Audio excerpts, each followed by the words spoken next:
So I want to introduce now a new something which that's been introduced in C++ 11. And this is one of the most significant addition to the C++ standard, which is the move semantics. I'll try to introduce it in a way that makes sense, because sometimes you might find it can be tricky if it's not introduced right. I hope to introduce it right. And it really takes from C++ 11 to implement move semantics, you need several things happening.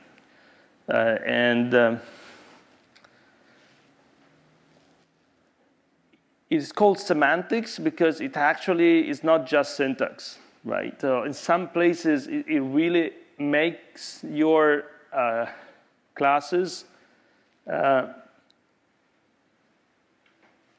behave in a way that reflect the move semantics, the meaning of the move operation. So before C++ 11, there were like two types of value. There were the R values and the L value. The L value are the values that can be the left side of an assignment. This is left value, the L value. There's something that you can assign to. And R values are something you cannot assign to. It's the result of an expression. And it might be just an integer. If I have the value 34, I cannot assign something to 34. 34 is 34. C++ 11 introduces all this hierarchy. And basically, the R value in C++ pre-11 basically turns into a PR value. So you have an integer 33 is a pure a pure R value, a PR value, or becomes an X value, which is a value which is expiring. So that after this expression has been evaluated, the value disappears. I cannot access it anymore. So let's talk about the references. So a reference, as we saw yesterday, is not an object. It is a compound type, but it's not an object. It's one of the few things in C++ that are not objects. And if I say tref, then I assume it's an L value reference to something. So intref x, it's a reference to an integer. But it's not a reference to 34. It's a reference to a variable containing an integer. So it has to be an L value, something I can assign to. And the reference type is used to alias existing variables. Tref, the new syntax, is R value reference. And is basically what it does is extending the lifetime of a value. So I can say, so before in C++ pre-11, I could do const tref x equal 10. I have a constant reference to that thing. That was something that was allowed by the standard. Can you pass the microphone there? It's OK. Yeah. But if I try to do x++, this will be an error, because that is a const. I mean, it's written const. I cannot change it. So it's something that the standard allows in order to pass these values to functions, but it's not something that you can use to modify the value. But if I do tref x, then I can actually change the value. So this is actually a reference to this constant value over there. And you say, why do I need that? If it's just for this, it's probably not going to be very useful. But this distinction between tref and tref, so between L value reference and R value reference, is very useful in overload resolution. So when the compiler tries to figure out which version of the function should I call, that is the best one for my case. So if I have a function f that takes an integer reference, and I have another function f, the same name, so basically the same function end, but takes an int ref x, then I can have different behaviors depending on what I'm passing to it. So if I have a variable x and I call f of x, I call the first one because x is an L value, right? It's something I can assign to. I call is an int ref. If I call f of 10 directly, this is not something I can assign. It's an R value, and then I can assign it to an R value reference. So I go to the second function. So if I have f of x, first, f of 10, second one. The same thing works with the struct. So if you have a class, and you can also put ref and ref to you can qualify your member functions with ref or ref, and you can call, if I call a.callMe, a is an L value reference, and I go here, I go to the first one, and if I create an object on the fly, so I create an object here, I'm actually constructing it and call the method, then I go to the second one.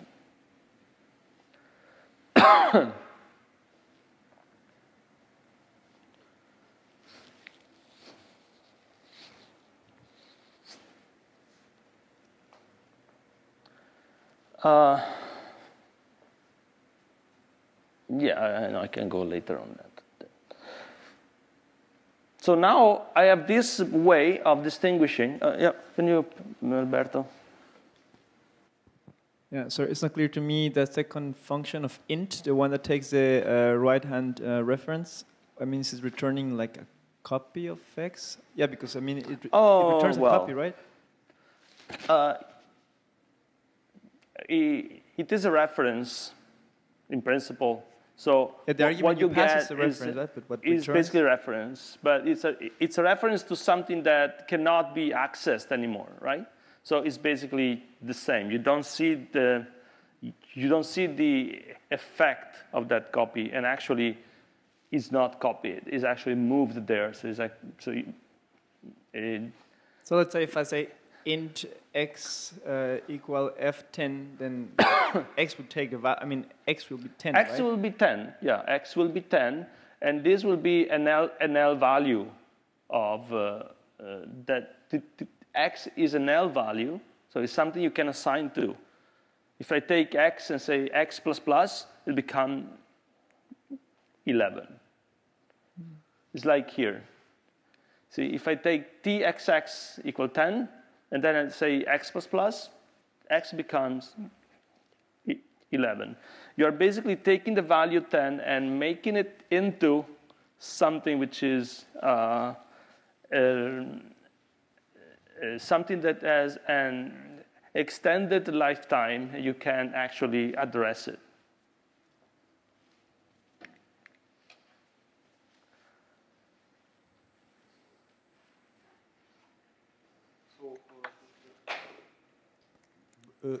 So basically, on your question, the copy is still takes place, but when f function returns this overload that takes integer ref. Yep. So it returns x, and in that moment the value get copied, but because the return value is not used, so compiler can optimize that. Yeah, in this case, but when I do x and return x here, this is just a variable that I'm copying into the output, and I put it on the stack somewhere, and somebody can actually use it. Now, the compiler, in this particular case, I'm not using the return value, so the compiler can throw it away. But so this is interesting. It's actually, in this form, it might actually be useful in certain cases, but not many cases. what is actually useful, this kind of discrimination between L value and R values is when you want to construct move operations. A move operation is something that instead of making a copy of something, you just steal the guts of it and own it. If I have to copy std vector, I have to copy the size information and something, but then I need to take the pointer, take the data which is pointed by the vector, make a new allocation of the same size, and copy element by element. Right? So the copy operation on a vector becomes very expensive. But if I know that I don't need to use the right side of this assignment, if I know that I don't need the other vector, I can just move it. I can just copy the pointer and own that pointer now. So now I can move the vector to someone else without paying the price of a copy. And let's consider now the example that we want to construct a movable container. Yeah, can take the microphone. Sorry, could you go back to the this? Yeah, is that well? I was trying here like this example. So for the first, I tried using the right hand reference, yeah. But I also implemented the same function using constant, so a constant reference to an integer, like, and it works as well. But yeah. I don't get it. Like, I mean, like, because when there is ambiguity, like the compiler should tell you, like, I don't know which function to call, right? No, there is not ambiguity because this guy is not a const ref, it's just an R value, and will always bind to this guy. It should give you ambiguity here, though, in the const ref and ref. So if you put int ref, int const ref, that is ambiguity. But if it is int const ref and f and t ref ref, it's not ambiguous. So, no, it's not ambiguous, right? Yeah. All compilers, so all the loads are allowed. Let me go.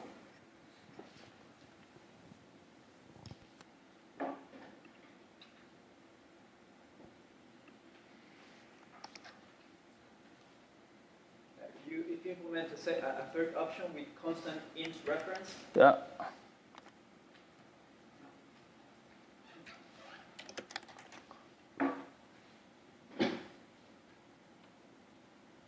Okay, but yeah, then it is not called.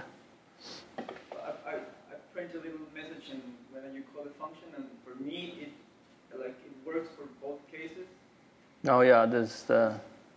But then you see you call f_int_ref and f_int_ref_ref. The new one is not called. The new one is not called, and I guess. You can add if you add const. Yes. No, just const int, const value.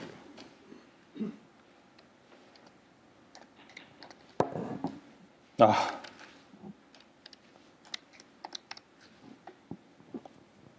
Semicolon is missing.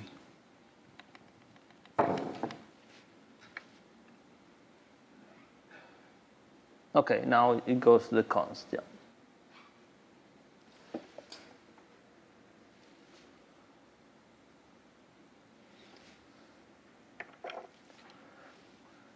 There are cases in which you have the ambiguity, though, but I don't remember how I got those. It's maybe with the.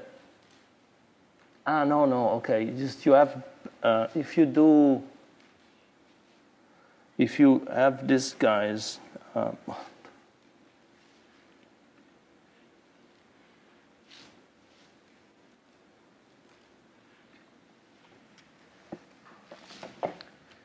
Is in this case you might need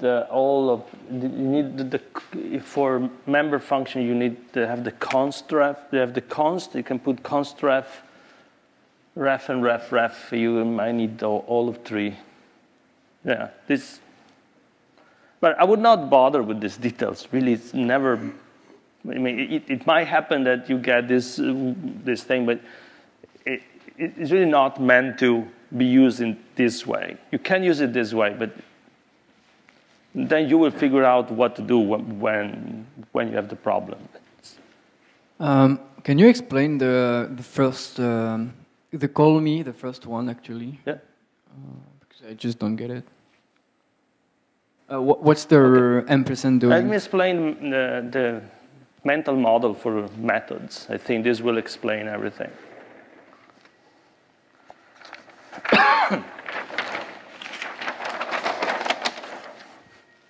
All right, maybe. So if I have a class,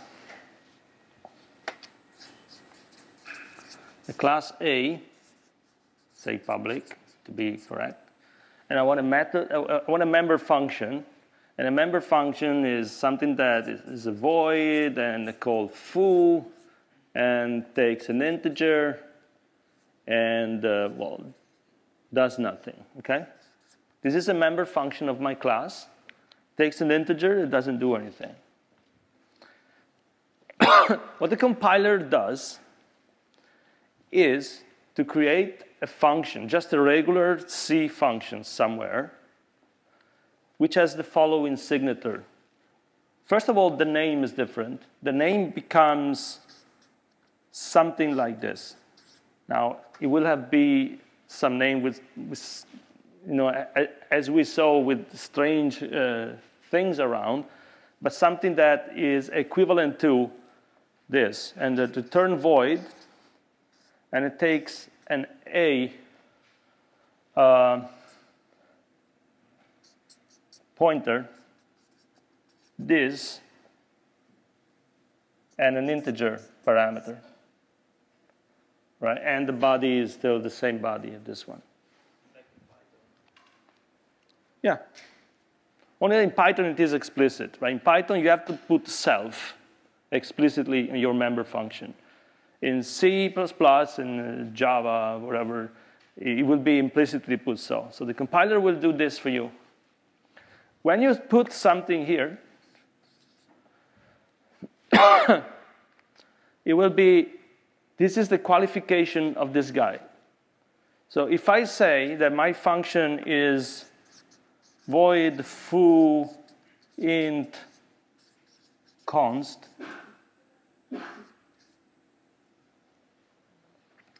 this will instantiate the function a colon foo a const, or the other way, this int. So now I can only pass the case in which this is const. Well, I will const this, so the pointer will become constant. You're not allowed to change member function, data members of that function, of that class, because the pointer is constant, you cannot change the content. If I put a reference here, then if I put here a reference, then this will become a colon foo a star reference. So this has to be this way, actually. Hey pointer const. These and int. No, I think it is correct that you cannot change it's the content. Yeah, I never remember which order.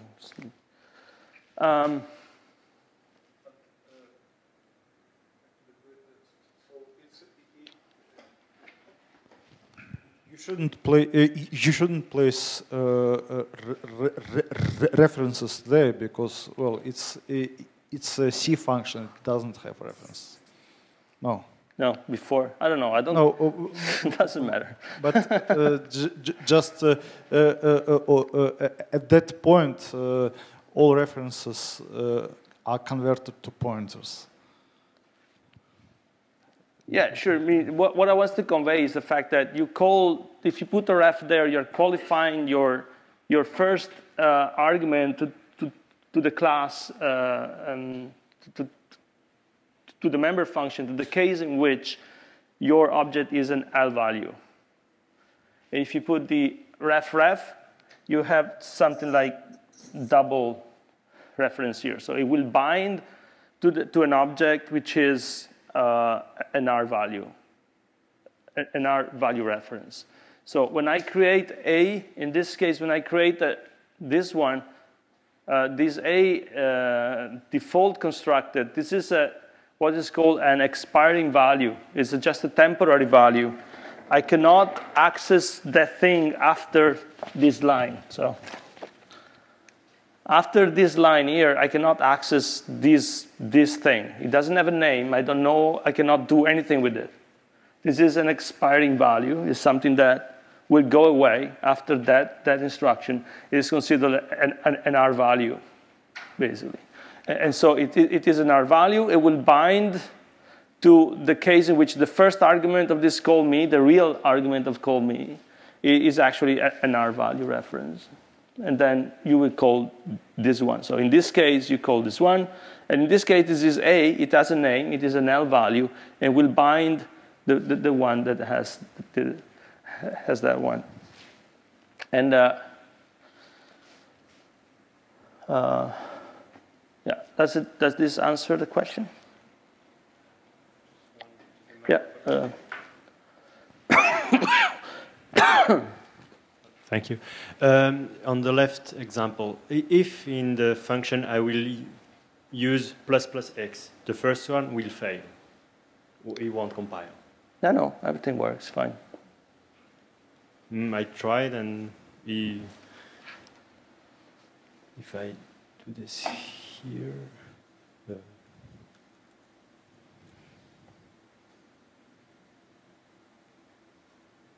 oh, okay, sorry. There was probably a typo in the first case.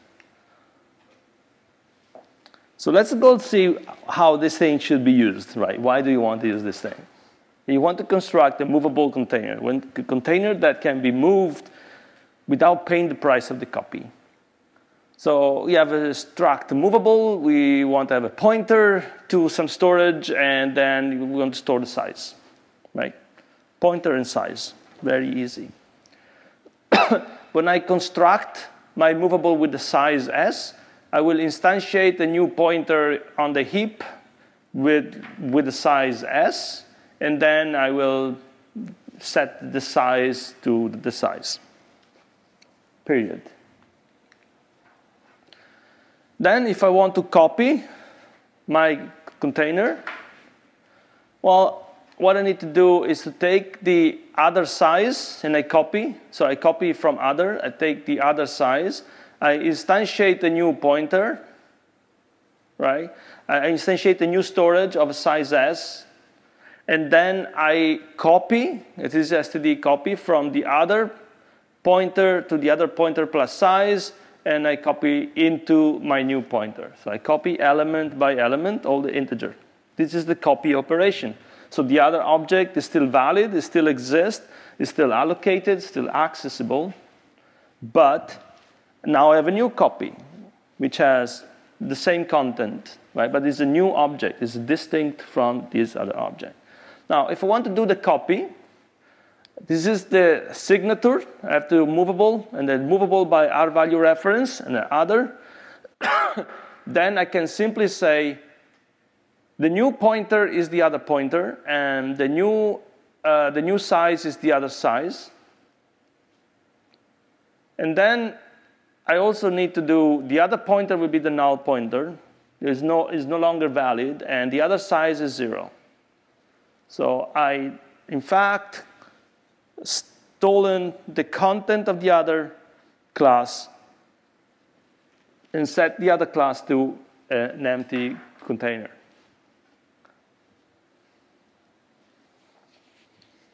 And you can see the performance of this operation is much faster because it doesn't have a copy, it's just constant time. Yeah.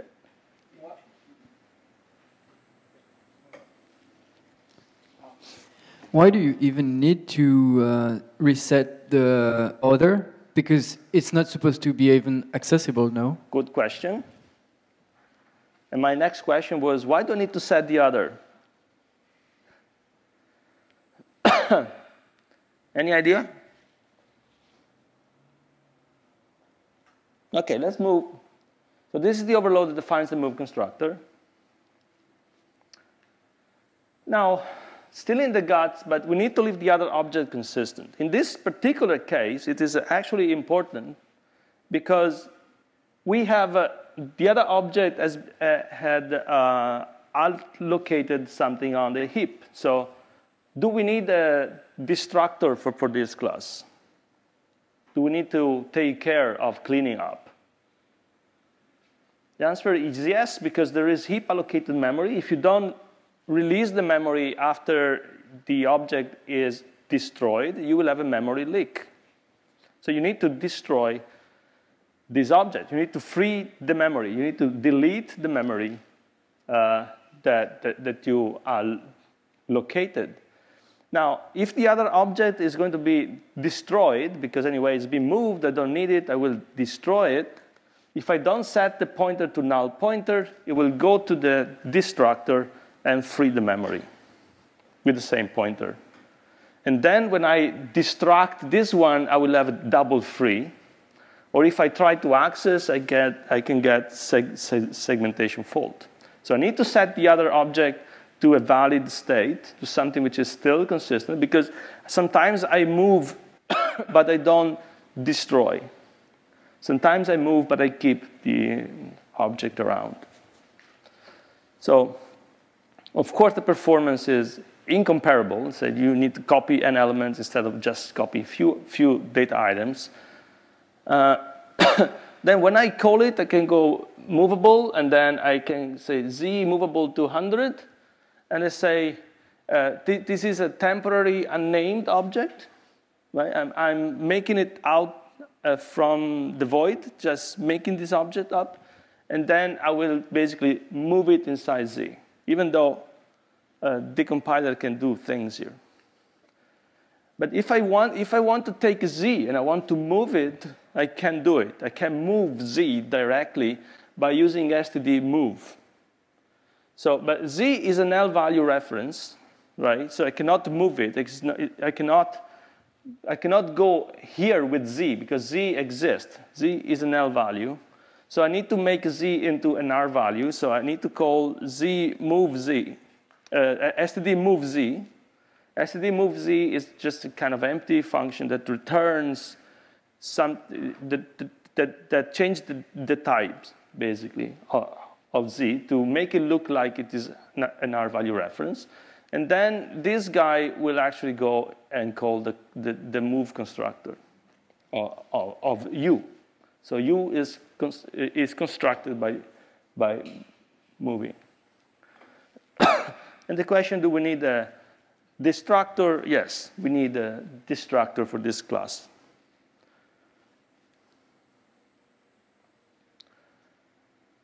Now, you shouldn't really do a class like that. You shouldn't have allocation on the heap and keeping the size and delete when you exit, unless you really know what you're doing, unless you're doing something specific for an architecture that doesn't support std vector, for instance, GPUs.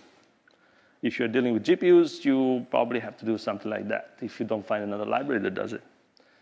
So now I have the same class with the same behavior as before, only that instead of keeping a pointer and a size, I just keep an std vector as a data member of my movable. So my movable now std vector, and it's called V. And what I need to do is that when I instantiate movable with the size, I just instantiate my vector with that size.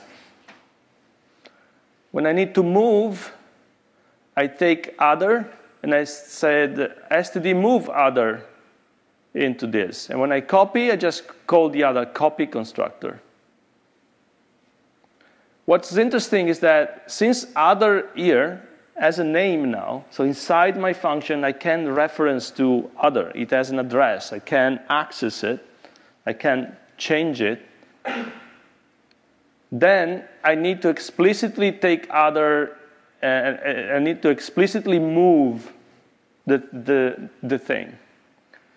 And in this case, I take the data member of the other, and I move it into this data member. The thing is that std vector is move aware, so it have all these semantics for the move. And now I need to do the move because the other has a name. And the question is, do I need the destructor for this one?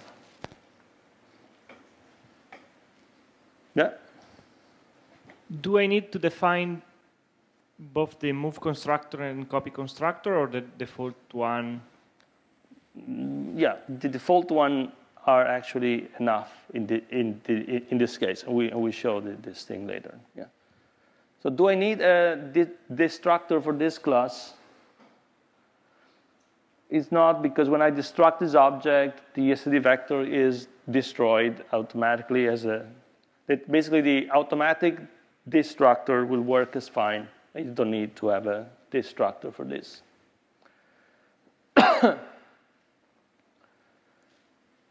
So let's try now to construct a movable, which is just movable, something that I cannot copy, right? It is a move-only object. A move-only object, as the copy constructor has been deleted. So I don't want to do, don't want to copy. This is high-performance computing. Copy is bad, so I want just to move.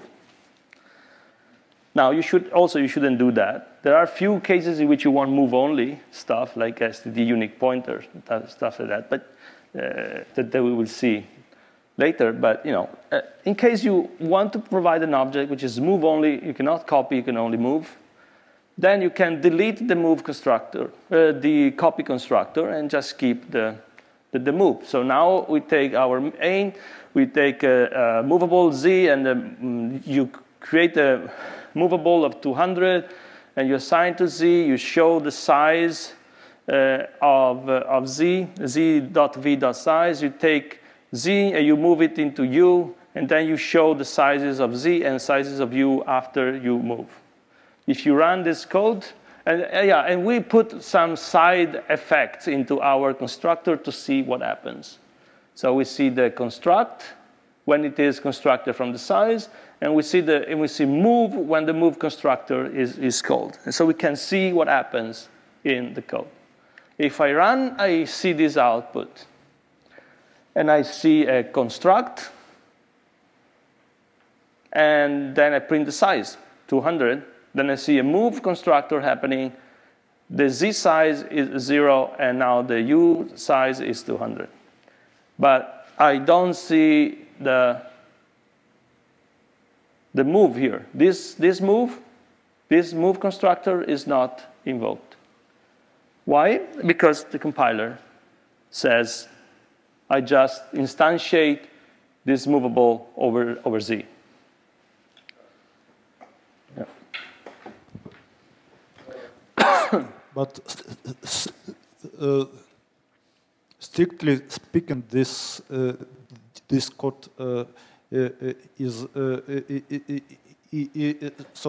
it's undefined behavior, because it's important that if you use std move, you shouldn't call anything except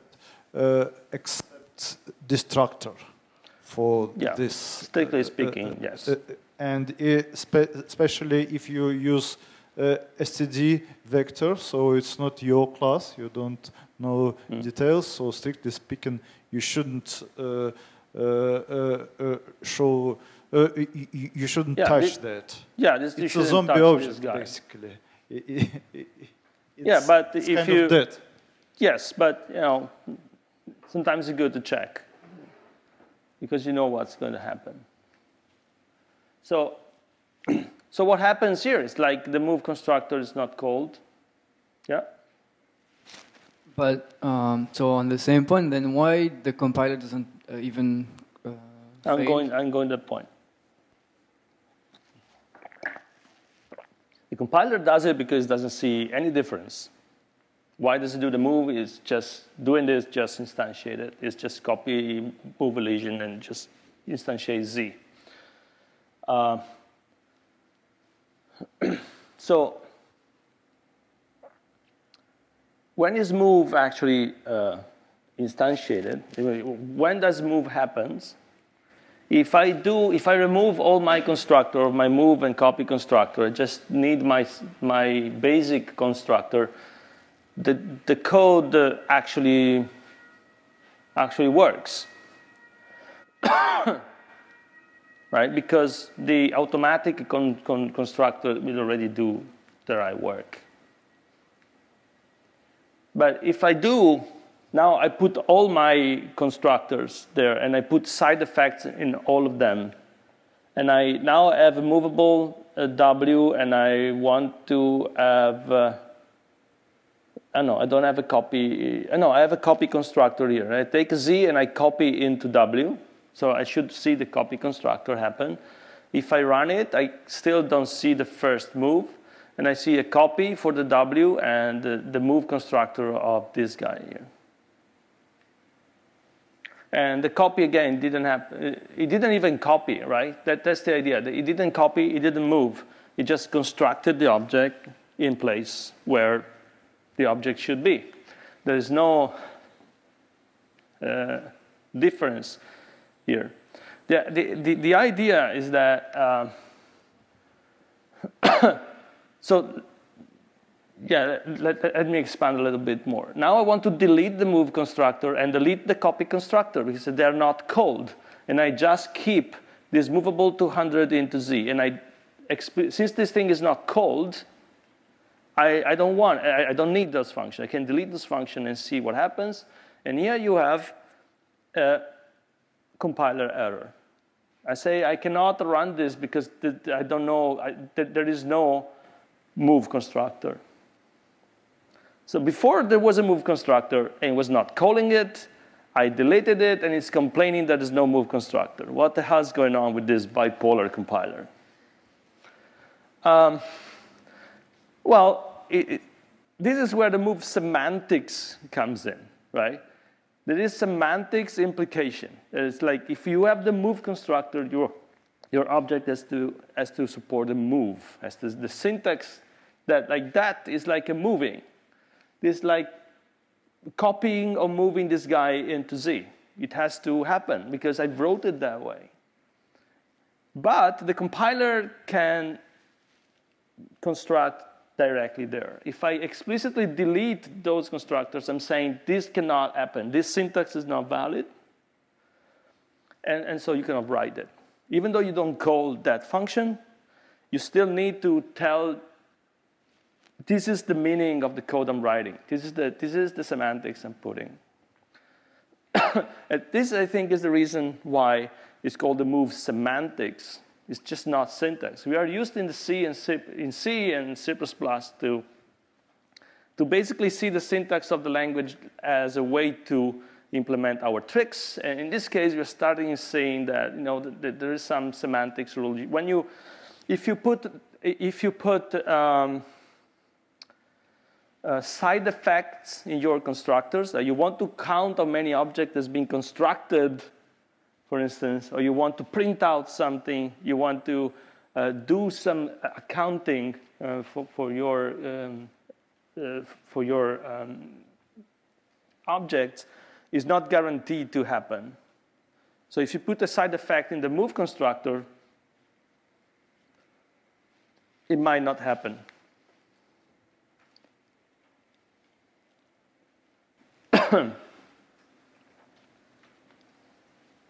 Let's consider a real-world example, something like I have some input stream, and I want to take the strings from the input and put them inside the vector. So I have a vector of strings, and I want to take the strings from the input. I have like a function which is read input, and I put into an input string, and then I want to push back my input here. Then I can say, instead of just push back input, I can just actually move input because I don't need to use it anymore. And this works fine because the vector has two pushbacks implementation, one which takes the const ref value, just the value that comes in, which is an L value, and one which is an R value. And then we'll move the string directly into the place where it has to be constructed. So, yeah. And how does pushback knows what it has to do with the old object, which has been moved? Oh, the object is moved. As Anton was saying, you just call the move. You just move it. So the other object must have the move constructor, and you call the move into the new place. You move it into the new object, and then the old object should be ignored. But in the previous case, you create a new one. You create a new one here. But in the previous case, we said like we had to put back the length to 0. It's the actual string that has to do it, right? The string move constructor has to do it. So the pushback simply say move into this place. So to create an object in one place.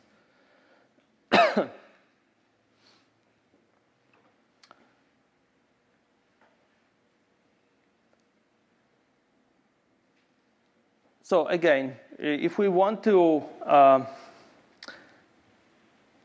move a vector, you were seeing you take the content, you take the pointer, and you move it. You shouldn't use the moved object after your work, after you've done the move. But what happens is I want to show you something that can be a little bit tricky, which is the fact, suppose that I want to implement my movable object with the std vector, but I also want a member to record the size. And now when I construct my object, I construct my vector with the size, and then I store the size as my member function. So now, instead of asking v.size, I can ask directly v.size. Right? It's simpler. But what happens here is the fact that if I print the z.v.size, I get 0 because z has been moved into u. But if I print the z.s, it's still 200. So the move constructor doesn't do good because trivially movable objects will be copied. So an integer, a float, even a POD, when you move it, it is copied. And why so? Well, first of all, because I don't know what the consistent state for that object is. I don't know if I move an integer, what is the value that I should put back in the integer? I don't know, 0, -1. It doesn't make sense. So Z is an inconsistent state. If you're dealing with pointers and stuff, it becomes hard because then the destructor of your class can do double free. And so you should always keep the minimum information and no redundancy, basically, in your object. That was the example. Yeah.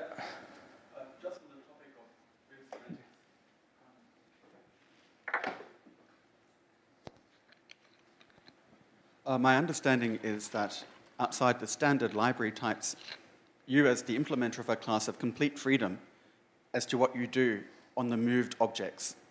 It comes down to what is a reasonable thing to do, and that's in your hands. So if you want to say that a moved object doesn't satisfy certain consistency requirements, well, that's a matter of documentation in your own code base. Okay. It may not be a good idea. Yeah, it's not a good idea, but you can do it. And so, that's the thing to keep in mind, I think. And plus, the issue is always the side effects on the constructors are not easy to actually guarantee. So you can pass the microphone. Whoa, sorry. I have one little note about move semantics. So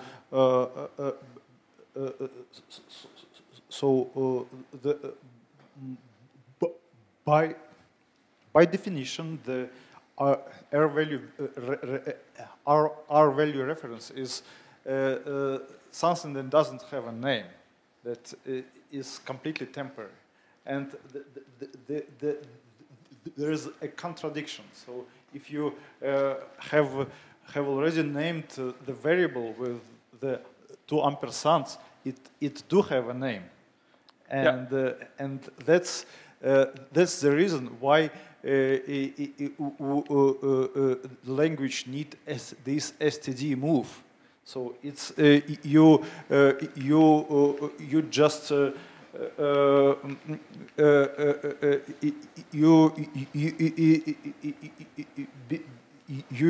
you should manually report to compiler that this variable is actually R value, because if since it already have a name, it can be assigned to. It exists somewhere. It loses its R value properties. Yeah, and probably to illustrate this, it would be useful to look at pushback or some other functions implementation that takes R value and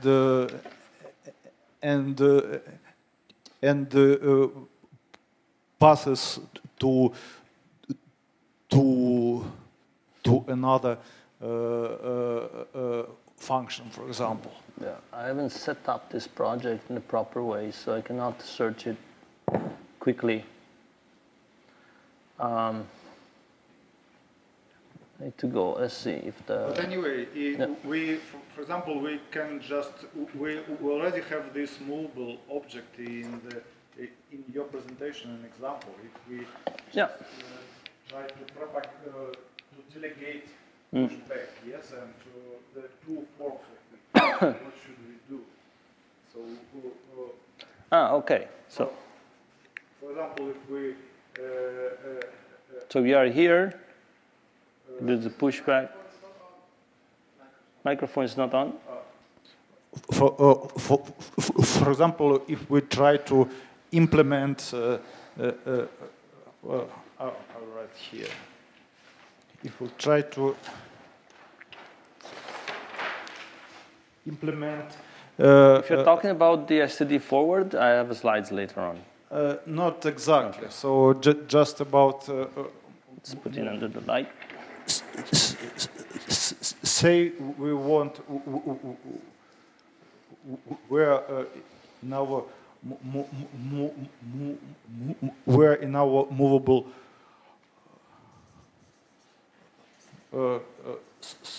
struct, and we want to implement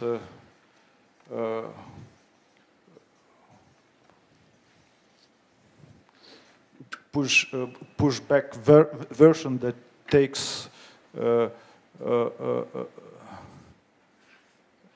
takes movable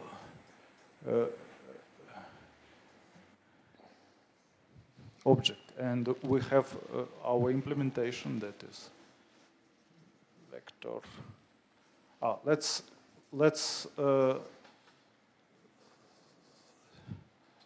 say we have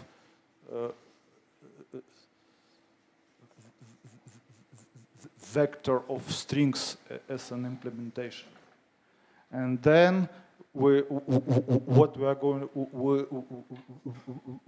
got this x, and it is declared as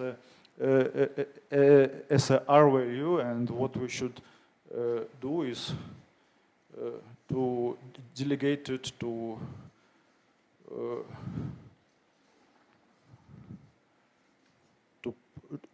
the impl pushback, and here we should use std move. Mm-hmm.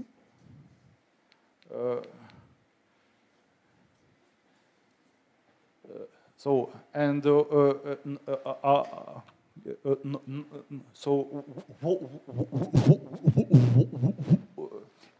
in the case we don't if we, in the case, if we will, if we will forget this std move, this will call the wrong version of the yeah, sure. pushback, because if we will do just x. But this is like here when you have the movable constructor. If you don't do std move here on the other v, you just copy, right? Other v will just do the copy constructor, so you need to do std move, otherwise you will do copy. And it's not what you wanted to implement. So you need to be careful on that.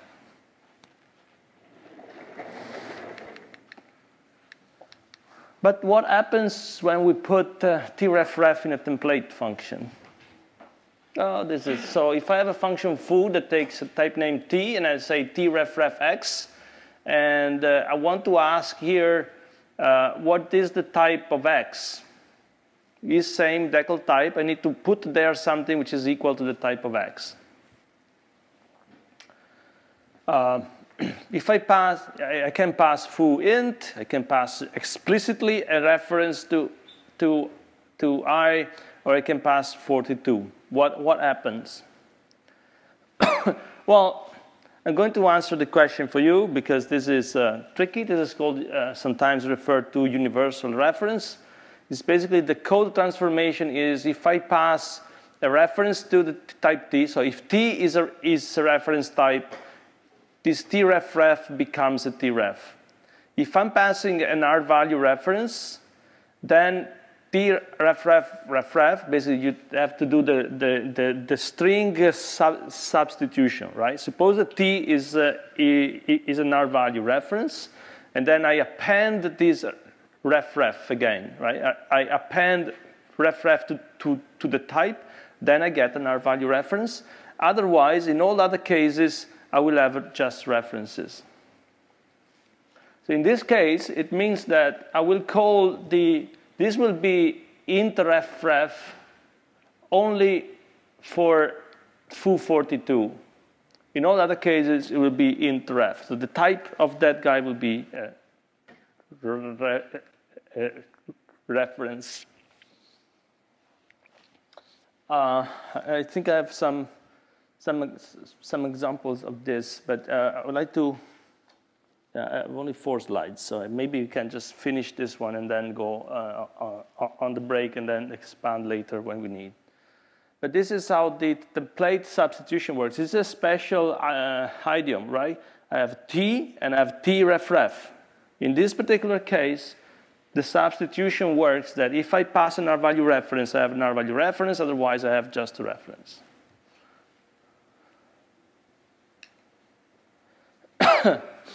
So if I have an int I equal 10, then it's just a variable integer. If I have int refref a equal 10, a is an R value reference. And if I do auto refref b and auto refref c a, then I have that if I check the type of b is an int reference, and the type of c is an int refref. Auto uses the same template deduction. It uses the same technique as the template deduction from the type. So this is equivalent in some sense to the previous example. So you have the same syntax, but the type of C is now not an int reference. It's like an int refref, so it's an R value reference. And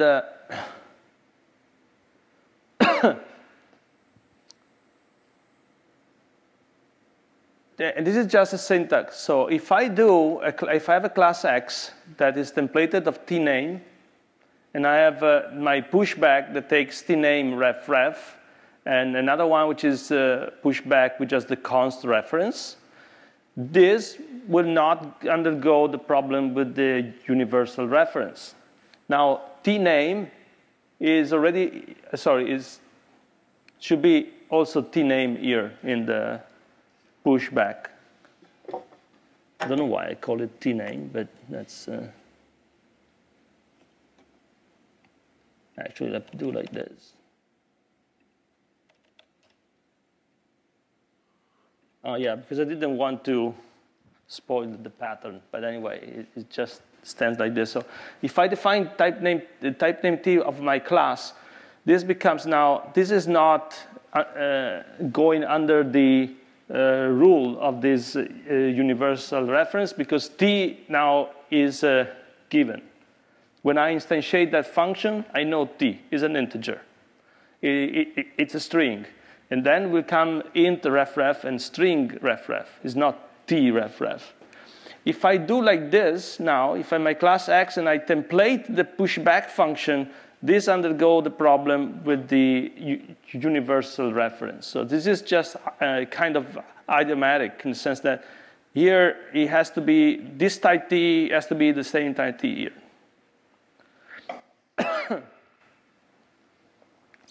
So in this case, if I push back 3, I go to that guy. If I push back I go to the second one. And if I const ref, I go to the const ref version. In the other class, the pushback 3 goes to that one, to the R value reference, because of this template of the universal thing. If I do pushback I is also going to that one. and this goes to this one. So you have different behavior. And this is because the int I is a reference. So when I undergo the template substitution, I, which is an integer, with this universal template will be an int ref, and not an int const ref, right? So this goes to int ref, and this becomes tref, tname ref, and goes to this one. In this case, it is explicitly const ref, so I go to the const ref version. Question: why is it that in this example when we do the pushback 3, then we go to the first definition of pushback with the right-hand value reference? Yeah, in both cases. Yeah. Yeah, but if we don't have the definition, that would go to the other function. I mean, why is that? That's related to the which question. Which one are you talking about? Pushback 3. Here? Yeah, when you had the string literal there, if you call that function with the string literal and you don't have the first definition of the pushback with the right-hand value reference, it would go straight to the other one. Why is that? So, which arrow are you talking? Is this arrow the problem? Yeah, that one. Yeah, the pushback, where you had the pushback 3, that's the string literal. Yeah, that is just an R value. Yeah, I get it that right now goes there, but if you don't have the definition of the pushback with the right-hand value reference, it would go to the other function. It will go to the other function, yes. Why is that? Because the constant value can bind to const ref values. This is just because of the old C++ standard. It's always been like this. The const ref can take unnamed variable, and so can take unnamed objects, temporary objects. It's just by definition. But then is there a difference between like constant reference to the variable and the right-hand value reference? Is there a difference between these two? Between our value reference? Well, going back to these two functions that we defined, the pushback. Well, this is actually xref. So this becomes a reference. X inside that function is a reference. You can change the value of x. Inside the const ref, you cannot change the value of x. If you try to do x++ inside here, you get a compiler error. Here is perfectly fine. It's perfectly fine because in theory you don't need that value. You can do whatever you want with it. It will be thrown away after you're finished. Okay? No, fine.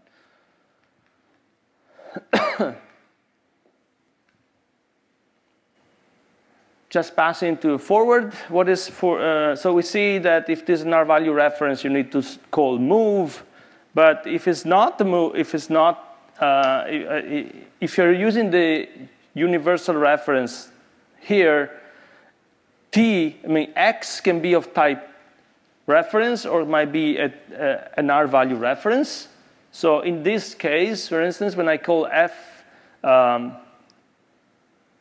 foo of I call this x become an integer reference. Otherwise, it becomes, if I call foo 42, then x become an R value reference. And now I have this function foo called a function bar. And bar has two variations, one that takes the reference and one that takes the R value reference. But one here, x has a name. Right? It's the problem that we saw before. X as a name exists. It is a reference. It can be referenced. It can be assigned to. It has a name. So how do I know? How can I trigger bar int ref for foo42 if now X has a value? I cannot simply do move, because if I do move, I will always go to bar ref. If I do foo I, X is an interref, but I do std move on X, I will go to bar ref, because move transforms the type into an R value reference. So instead, we can do std forward and take type T of X, and this will do the trick, that if it is an R value reference, it will basically move, otherwise it will forward the reference to bar. So in this case, foo I and foo42 will call the right versions of the bar functions. Here, for instance, I do the x plus plus, and here I don't. Why? Because this is 42. I do plus plus 42 comes 43, but the value is lost. I don't need to do that thing, so I can just ignore that operation. Because I would never see the results of it. So, and the rule for forward is that if tackle type of X is our value reference, then X will be forward as an R value. Otherwise, it will be forward as a reference. And if we do std move, it will be wrong. We always go to the second instantiation here. The example, I think, is a little bit too complicated. I leave it there. But std forward is particularly useful when you want to pass a function and the argument of that function to be called by the call function. So I want to have something that I pass a function and the argument of that function, I want that to be called in the right way. I just do std forward of the arguments. So if there are arguments placed as R values, they will be forwarded in the right way. If they are not, they will be already again forwarded in the right way. And so you will get the two things. But you will have the slides. You can take a look. I mean, forward is a very important concept, and so you should spend some time also in trying to understand it a little bit. And if you have questions, you can go, and then you can ask, and then we can have a break now.